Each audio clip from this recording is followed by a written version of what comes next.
अस्सलाम वालेकुम। तो आज मैं लेकर आई हूँ आपके लिए गोला कबाब की रेसिपी, जो बहुत मज़ेदार बनती है। आपके घर में कोई दावत हो, कोई पार्टी हो, तो आप ये रेसिपी ज़रूर ट्राई करें, क्योंकि ये बहुत ही झटपट बन जाने वाली रेसिपी है और बहुत मज़ेदार बनते हैं।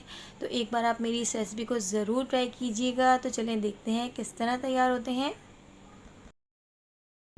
चिकन के गोला कबाब बनाने के लिए हमने यहाँ पर आधा किलो चिकन ले ली है। तो ये बोनलेस चिकन है। और इसके साथ ही हमने यहाँ पर ले लिया है 1 टेबलस्पून कबाब मसाला और 1 टीस्पून नमक, 1 टीस्पून ज़ीरा, 1 teaspoon chaat masala, half tea spoon लाल पिसी मिर्च, हाफ़ टी स्पून लाल कुटी मिर्च और 1 टीस्पून पिसा हुआ धनिया, 1 टीस्पून सफ़ेद मिर्च, 1 टीस्पून पेपरिका पाउडर। अगर आपके पास पेपरिका पाउडर मौजूद ना हो तो आप इसकी जगह कश्मीरी लाल मिर्च भी ऐड कर सकते हैं। 3 से 4 हरी मिर्चों को हमने इस तरीके से कट कर लिया है। 1 गड्डी हरा धनिया ले लिया है। 2 टेबलस्पून भर के हमने यहाँ पर बेसन ले लिया है और 2 अदद हमने यहाँ पर दरमियाने साइज़ की प्याज को रफली कट कर लिया है।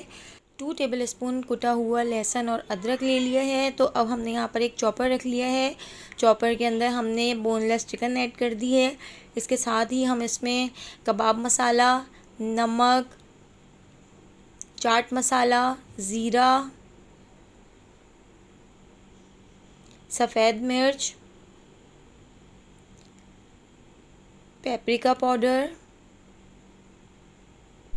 पिसा हुआ धनिया, कुटी हुई लाल मिर्च, पिसी हुई लाल मिर्च, तो ये सारे मसाले हमने इसमें ऐड कर दिए हैं। अब इसके साथ हम 2 दरमियानी साइज़ की प्याज को हम इसमें ऐड कर देते हैं।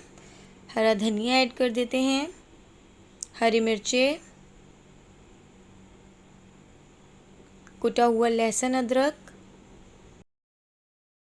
2 टेबलस्पून भर के हमने इसमें बेसन ऐड कर दिया है। अब इन तमाम चीज़ों को हम बहुत अच्छे तरीके से पीस लेंगे चिकन के साथ।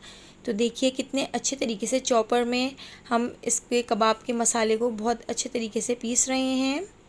तो देखिए यहाँ पर हमारा कबाब का मसाला पिस चुका है। अब हम इसको एक बाउल में निकाल लेते हैं। तो चॉपर को हमने बिल्कुल अच्छे तरीके से साफ़ कर लेना है, ताकि हमारा जो मसाला है वो ज़ाया ना हो। तो देखिए अब इसके बीच में मैंने एक कटोरी रख दी है और कटोरी को थोड़ा सा प्रेस कर देती हूँ मैं। और इसके अंदर अब हमने रख दिया है कोयला। तो कोयले को बहुत अच्छे तरीके से गर्म कर लिया था। इसके ऊपर ऑयल डाल दिया है और इसको कोयले का दम लगा देंगे। तो इसको 15 मिनट के लिए मैंने बिल्कुल इसी तरीके से छोड़ दिया है, ताकि कबाब के मसाले के अंदर अच्छे तरीके से कोयले का जो धुआं है वो बिल्कुल बस जाए। तो अब हम इसके कबाब बनाना शुरू करते हैं। हाथ पे हमने थोड़ा सा ऑयल लगा लिया है। अब हम इसके इस तरह के देखिए कबाब बना लेते हैं। तो देखिए कितने प्यारी शक्ल के कबाब बन के तैयार हो गए हैं। तो हम इसी तरीके से सारे कबाब तैयार कर लेंगे। तो आप देख सकते हैं आधा किलो में कितने सारे कबाब बन के हमारे तैयार हुए हैं। अब हम इनको फ्राई करते हैं। गोला कबाब को हमने मीडियम टू लो फ्लेम पर शैलो फ्राई किया है। आप इसको डीप फ्राई भी कर सकते हैं। तो देखिए कितने मज़ेदार हमारे कबाब यहाँ पर बनके तैयार हो गए हैं, जो खाने में भी बहुत मज़ेदार हैं। तो एक बार आप मेरी इस रेसिपी को ज़रूर ट्राई कीजिएगा। आपके घर में कोई मेहमान आ रहे हों तो झटपट आप इन कबाबों को तैयार कर सकते हैं। मेरे चैनल को सब्सक्राइब कर दीजिएगा, बेल आइकन को प्रेस कर दीजिएगा। तो आने वाली वीडियो तक मुझे दीजिए इजाज़त। अल्लाह हाफ़िज़।